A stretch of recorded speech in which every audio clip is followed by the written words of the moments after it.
Assalamualaikum warahmatullahi wabarakatuh. Alhamdulillahi rabbil alamin, wal aqibatu lil muttaqin, wal udwana illa 'alal zalimin. Asyhadu an la ilaha illallah wahdahu la syarika lah, al malikul haqqul mubin, wa asyhadu anna Muhammadan 'abduhu wa rasuluhu an-nabiyyul amin. Qala ta'ala ya ayyuhalladzina amanu ittaqullaha haqqa tuqatih wa la tamutunna illa wa antum muslimun. Allahumma inna nas'aluka ilman nafi'an wa rizqan tayyiban wa amalan mutaqabbala. Amma ba'd, fa inna asdaqal hadits kitabullah wa khairul huda huda Muhammadin sallallahu alaihi wasallam, wa syarrul umuri muhdatsatuha, wa kullu muhdatsatin bid'ah, wa kullu bid'atin dhalalah, wa kullu dhalalatin finnar. Ikhwani wa akhwati fid din, kaum muslimin dan muslimat, saudara-saudari, para pemirsa dimanapun berada, alhamdulillah kita bersyukur pada Allah Subhanahu wa taala pagi yang indah ini, di subuh yang barakah ini. Allah Subhanahu wa taala kumpulkan kita kembali di tempat yang mulia ini dengan harapan hati Allah Subhanahu wa taala memberikan kepada kita ampunan dan menerima segala ketaatan dan amal saleh yang kita lakukan. Salawat serta salam semoga senantiasa kita sampaikan untuk kekasih kita Rasulullah sallallahu alaihi wasallam, Nabi yang berjasa dalam hidup kita dengan risalah yang dia bawa. Kita mengenal Rabb kita, dan kita mengenal siapa Nabi kita, dan kita mengenal apa agama kita yang diridhai oleh Allah Subhanahu wa taala. Mudah-mudahan kita termasuk orang-orang yang mendapatkan selalu taufik dari Allah untuk mendapatkan menjalankan perintah-perintahnya dan menghidupkan sunnah-sunnahnya dalam sisa daripada umur kita ini.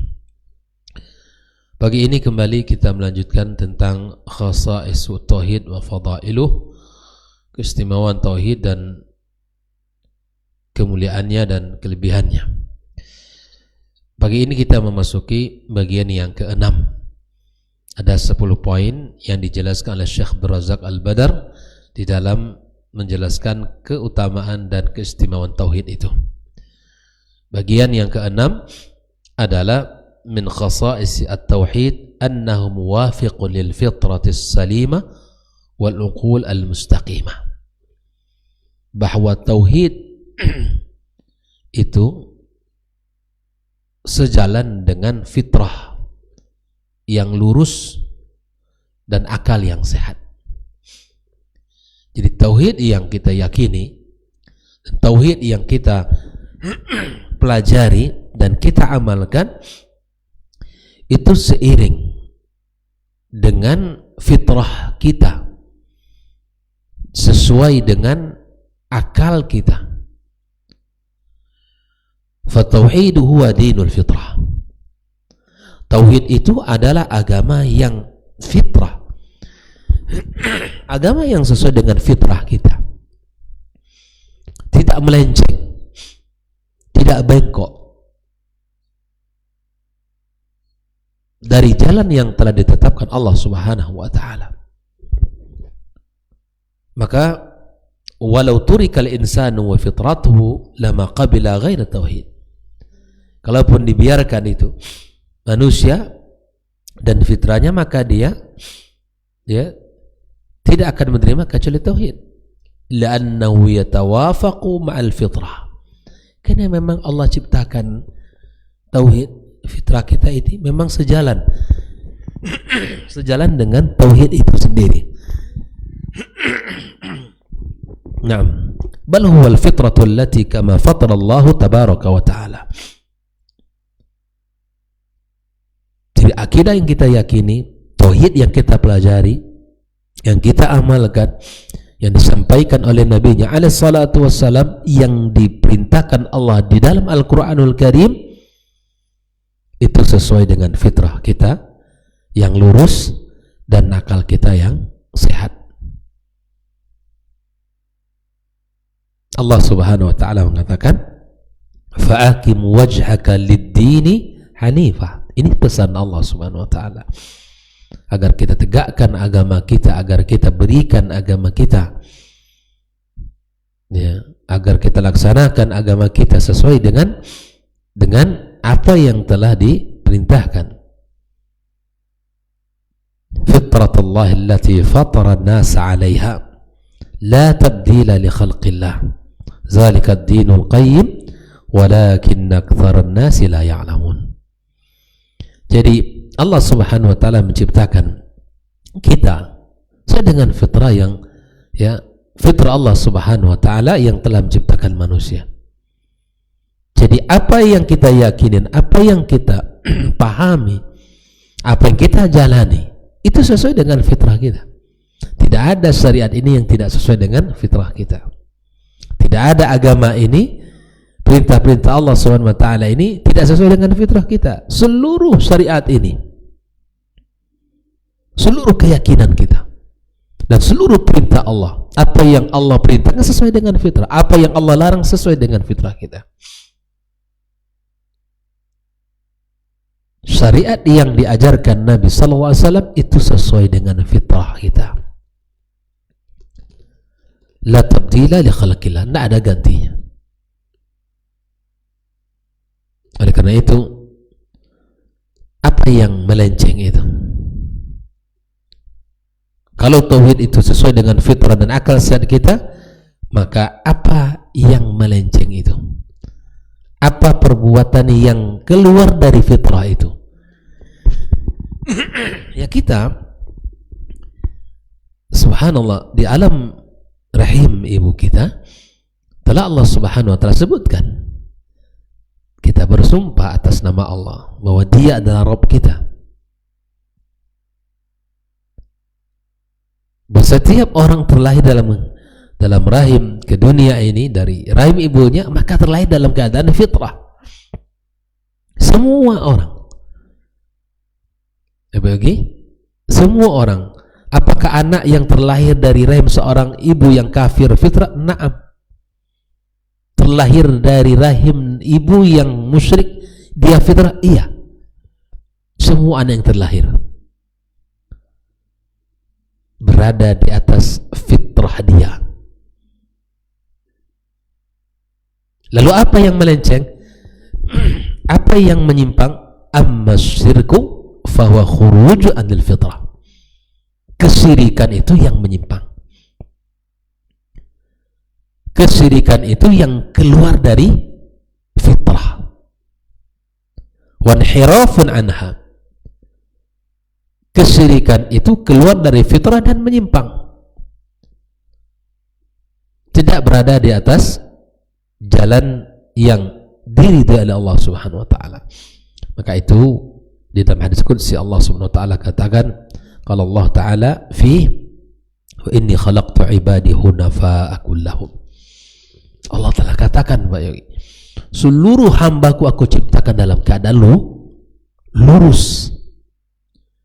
Tak neko-neko, tak bengkok-bengkok, tak macam-macam. Hamba Allah itu diciptakan oleh Allah SWT sepertinya seperti itu Allah ciptakan dia, lurus, tak ada neko-nekonya, tak ada bengkok-bengkoknya, lurus. Allah ciptakan dalam keadaan baik, dalam keadaan lurus, dalam keadaan hanif. Lalu apa yang membuat mereka ini keluar dari fitrahnya dan menyimpang? Akhirnya mereka neko-neko, akhirnya mereka melakukan sesuatu yang bertentangan dengan fitrahnya. Jelas apa kata Rasul, wa innahum atatuhumus syayatinu fastalathum an dinihim. Setelah mereka lahir, membawa fitrahnya, membawa tauhidnya, membawa keimanannya, dia mengaku bahwa dia hamba Allah, lalu didatangi oleh syaitan. Syaitan datang menggoda, membisikkan keburukan. Syaitan datang melencengkan, syaitan datang membuat dia keluar dari fitrahnya, syaitan datang membuat dia menyimpang dari agamanya. Inilah penyebabnya kata Nabi SAW. Jelas ya? Jadi Allah ciptakan manusia ini dalam keadaan lurus, berada di atas fitrahnya, di atas agama yang benar. Tetapi setelah terlahir didatangi oleh syaitan. Syaitan menggoda, syaitan merayu, syaitan membisikkan, ya, akhirnya manusia menjadi hambanya.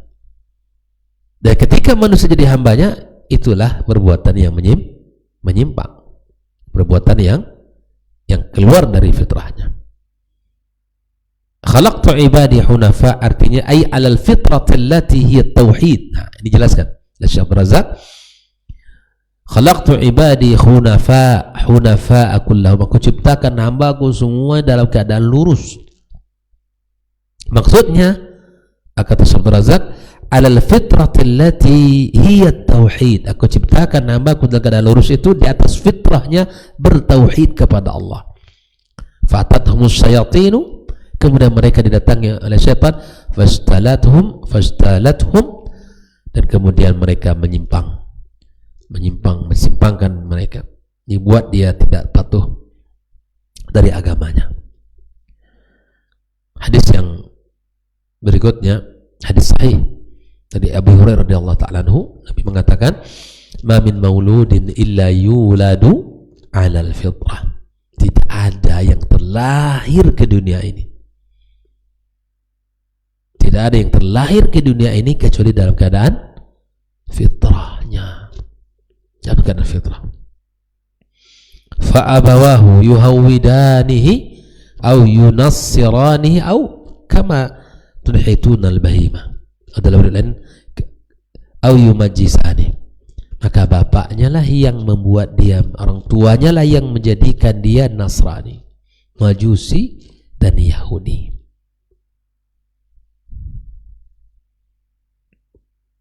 Lihatlah seekor kambing yang lahir, ya, dalam keadaan baik, lurus, tidak cacat, lalu kemudian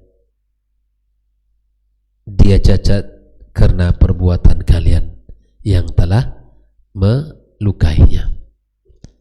Artinya seekor kambing yang lahir, lah dia baik, lahir dalam keadaan sempurna dan tidak terlihat cacat sampai kalian membuat dia cacat. Oleh karena itu, khafillah falahimah takhruj min batni ummiha jam'a mutakamilatal uzunaini wal atraf. Seekor kambing yang lahir sempurna, lengkap kedua telinganya, ya, fadha qata'ta minha rijl aw yad aw udhun nahwa dhalik falaysa hadha min asli khilqatiha, sampai kamu menjadikan dia cacat, baik itu pada telinganya, pada tangannya atau kakinya, dan ini bukanlah asal penciptaannya. Penciptaan kambing itu sempurna sampai manusia yang membuat dia cacat.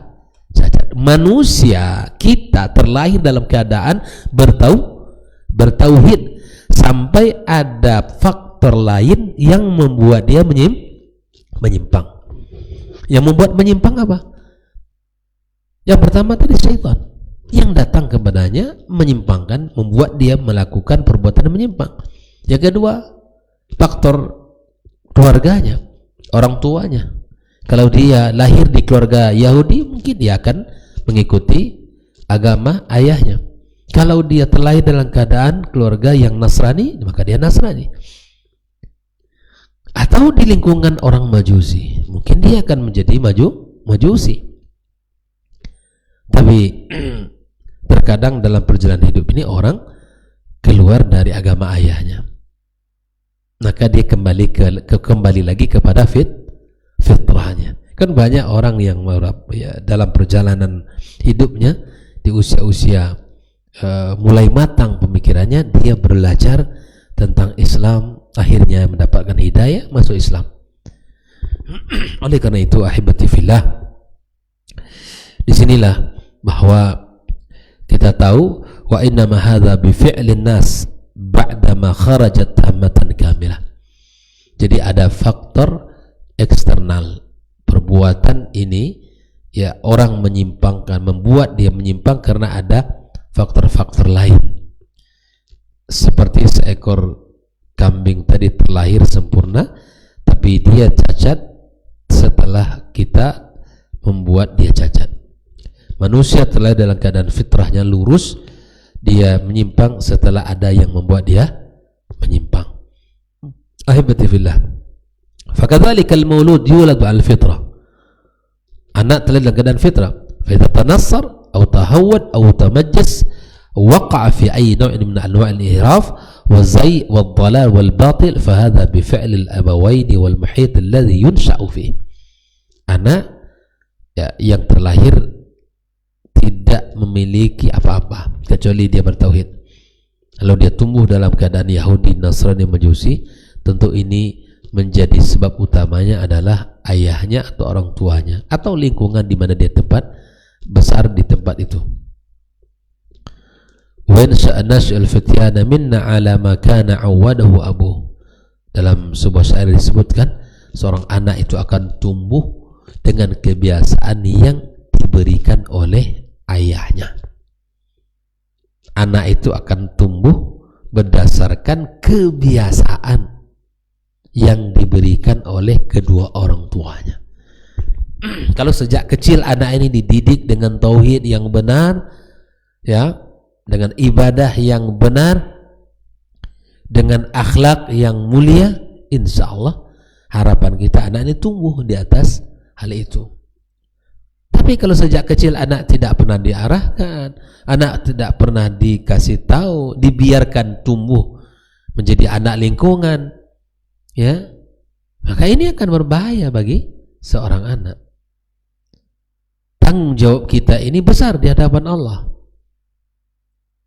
Tanggung jawab kita ini amat teramat besar, ya. Maka oleh karena itu kita sebagai seorang mukmin, mungkin juga sebagai seorang ayah, tanggung jawab kita besar. Kawal, jangan biarkan anak itu semaunya. Jangan biarkan anak itu, kalau dia nak sholat, biarkanlah dia, terserah dia. Jangan. Makanya Nabi sampai berpesan apa? Wadribuhum 'alaiha, ya, wahum abna 10 sinin. Pukul anakmu, kata Rasul, kalau dia tidak mau sholat di usia 10 tahun ke atas. Tapi ingat, proses memukul itu ada. Bukan langsung dipukul tanpa kita suruh, tanpa kita didik, tanpa kita arahkan, tanpa kita kawal. Sejak usia 7 tahun diperintahkan dia sholat, dikawal selama 3 tahun. Harapan di usia 10 tahun sudah ada kesadaran sholat. Kalaupun tak sadar lagi, usaha kita sudah maksimal, wadribu, pukul dia, kata Nabi SAW. Ini adalah pengawalan. Jangan biarkan dia tumbuh dengan lingkungannya yang tidak sholat, yang tidak tahu dengan agamanya, yang hanya cerita dunia, ya, habis hari berganti hari, ya, biasa saja dalam kehidupannya, tidak ada keinginan untuk mengetahui agama yang mulia ini. Maka oleh karena itu, ya, Syekh Abdul Razak mengatakan walam yakul yusallimani. Dalam hadis itu ada satu hal yang ditulis oleh Syekh Abdul Razak. Hadis itu Nabi sebutkan 3, ya, bapaknya menjadikan Yahudi, Nasrani, atau Maju. Tapi kenapa tidak Nabi sebutkan au yusallimani, atau kenapa tidak Nabi sebutkan bapaknya yang menjadikan dia Muslim? Karena memang anak itu terlahir dalam keadaan Islam. Tidak perlu. Itu yang perlu dijaga, itu yang perlu dirawat, itu yang perlu diperhatikan, Pak Yogi. Karena memang asal anak terlahir dalam keadaan fitrah. Dia menyimpang menjadi Yahudi, Nasrani, Majusi itu karena tidak dikawal fitrahnya, tidak dikawal, ya, tauhidnya. Maka dibiarkan dia di atas kebiasaan orang kebanyakan, maka dia akan menyimpang. Fatauhidu huwa dinul fitrah. Tauhid adalah agama fitrah. Wa amma syirku wa ghairuhu min ad-dhalal wal batil kullu dhalika musadim lil fitrati mubayyinun laha. Seluruh setiap kesyirikan dan apa saja yang merupakan perbuatan menyimpang dan perbuatan batil itu bertentangan dengan fitrah. Jelas Pak Yogi? Tauhid, beriman kepada Allah, beribadah kepada Allah, meyakini Allah, itu sesuai dengan fitrah. Tapi bila mana seseorang sudah menyembah selain Allah atau dia melakukan kesyirikan atau melakukan perbuatan-perbuatan batil, itu keluar dari fitrah. Nah, itu agama yang sesuai dengan fitrah. Adapun tauhid itu sesuai dengan akal. Nah, ini kita bahas bagian kedua. Kalau tadi adalah tauhid sesuai dengan fitrah, wa amma muwafaqatu lil uqulil mustaqimah. Adapun pembahasan ini, fa innal aqla as-salim al-mustaqim, akal yang sehat, lurus, alladzi la yazi wa lam yahrif, la yarda bighairi tauhid wa la yaqbal illa tauhid. Maka akal yang lurus itu tidak akan menerima dan tidak akan ridha selain tauhid, ya, dan tidak akan menerima kecuali tauhid. Tidak ada. Itu akal yang sehat, akal yang lurus, jernih, ya. Dia tidak akan menerima kecuali tauhid, tidak akan menerima kecuali menjadi hamba Allah. Faman dzalladzi 'indahu 'aqlun salimun wa yurdi bi ta'addudil alihah. Adakah orang yang punya akal sehat kalau dia ridho dengan beberapa tuhan yang ia sembah? Adakah itu akal sehat? Tak. Wa ta'alluq bi qubab turab, tergantung kepada tanah. Arbabun mutafarriquna khairun amillahil wahidul qahar. Tuhan-tuhan yang banyak itu lebih baikkah daripada Tuhan yang esa? Ma ta'buduna min dunihi illa asma'an sammaitumuha antum wa aba'ukum ma anzalallahu biha min sultan. Yang kalian sembah itu Tuhan yang kalian beri nama, iya kan?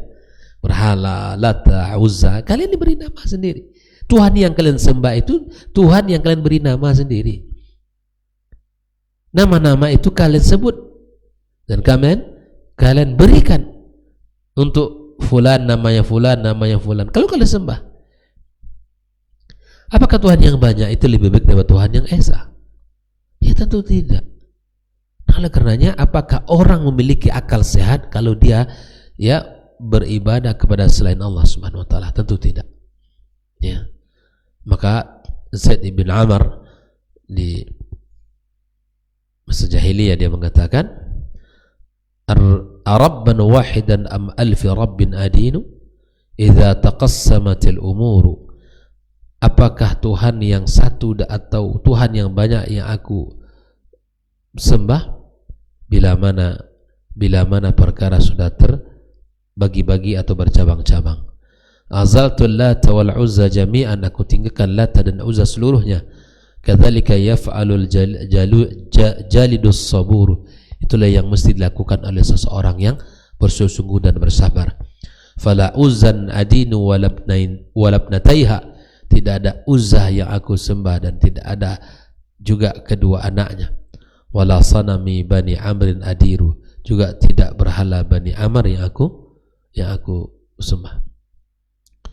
Wa kana ya'ibu ala Quraisyin zabaihum, ya, Zaid bin Amr tadi mencela kaum Quraisy atas sembelihan-sembelihan mereka.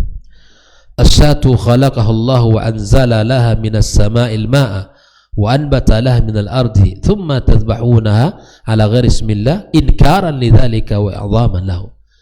Kata beliau, ya, Zaid bin Amr, bahwa kambing itu diciptakan Allah Subhanahu wa taala. Allah turunkan air dari langit, lalu tumbuhlah tumbuh-tumbuhan, lalu kalian sembelih kambing itu, kalian sembelih binatang itu atas nama selain Allah Subhanahu wa taala. Ini bentuk pengingkaran. Allah yang menciptakan, Allah yang memberikan, Allah yang menghidupkan, Allah yang memberikan dan cukupkan, lalu kemudian kalian sembah dia, kalian sembelih dia atas nama selain nama Allah. Apa masuk akal? فليس في العقول أبين ولا أجل من معرفتها بكامل خالق هذا العالم وتنزيهه عن العيوب والنقائص وإفراده وحده بالذل والخضوع wa ja'at ar-rusul bi tadhkirati bi hadhihi al-ma'rifah wa tafsilha.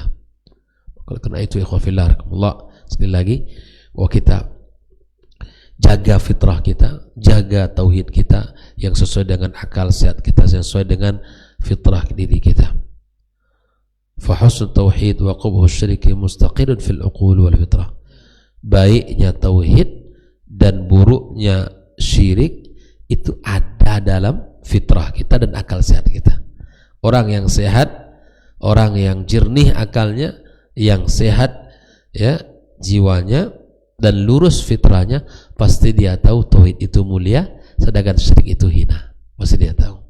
Tak akan mungkin dia lakukan. Wa ma'lumun liman kana lahu qalbun hayy wa aqlun salimun wa fitratun sahihah.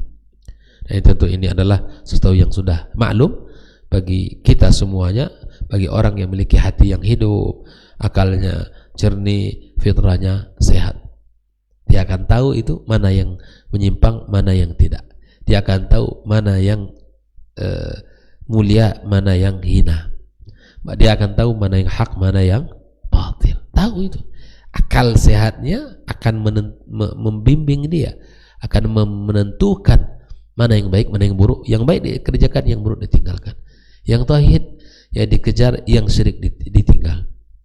Pasti orang yang fitrahnya masih terjaga, akalnya masih jernih, insya Allah tidak akanlah ia kerjakan kecuali sesuatu yang baik dan mulia dari Allah Subhanahu wa taala. Nah ini. Jadi yang Yang ke-6 ini adalah tauhid itu sesuai dengan fitrah ya, yang lurus dan akal yang sehat, jernih. Itu tauhid. Dan itu adalah menjadi kemuliaan keistimewaan tauhid itu. Tidak akan ada bertentangan antara tauhid dengan fitrah manusia. Semoga bisa dipahami ya, bahwa tauhid sesuai dengan fitrah ya dan akal yang sehat. Semoga Allah SWT selalu menjaga kita dan keluarga kita dan keturunan kita agar kita senantiasa berada di atas fitrah kita sampai kita meninggal dunia. Dan semoga akal kita selalu terjaga yang tidak ya akal kita melenceng dari agama yang mulia ini ya, karena tentunya melencengnya akal, pemikiran, pemahaman itu banyak faktor, bisa lingkungan, bisa teman, dan ya banyak hal yang membuat dia akan menyimpang dan melenceng dari jalan fitrahnya. Semoga Allah SWT jaga kita dan jaga keluarga kita. Allah jauhkan kita dari perbuatan-perbuatan syirik ya, dan perbuatan-perbuatan yang mengundang dosa lainnya. Barakallahu fikum. Insyaallah kita lanjutkan perkara yang ke-7 insyaallah besok. Semoga kita selesaikan pembahasan ini dan kita tahu bahwa ada 10 poin yang menjadi ya, yang menjadi keistimewaan daripada tauhid itu sendiri. Wassallallahu wasallam ala nabiyyina wa habibina Muhammadin wa ala alihi wa sahbihi ajma'in. Assalamualaikum warahmatullahi wabarakatuh.